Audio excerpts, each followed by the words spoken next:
So in this MetaMask tutorial video, I will be showing you guys how to sell cryptocurrency on the MetaMask application. So once MetaMask is opened up, go to the bottom left and press home, and then where it says buy, swap, send, receive, press on buy, and right below that, press on sell crypto for cash.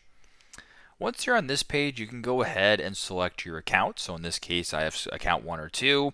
You can go ahead and sell into the currency or your region. So I will just keep it at the USA for this example. Then on the right hand side where it says USD, you can go ahead and select the region currency in which you want to sell it in. So once that is done, you can go ahead and select the cryptocurrency that you want to sell. So if you wanted to sell Ethereum, you could leave it like this. You can also go ahead and select whatever one you're looking for. And right below that, it'll actually show you how much amount you have and how much you want to send. So in this case, you can go ahead and send your cash to your debit or credit card. You can also do this with a bank transfer, whatever the case may be.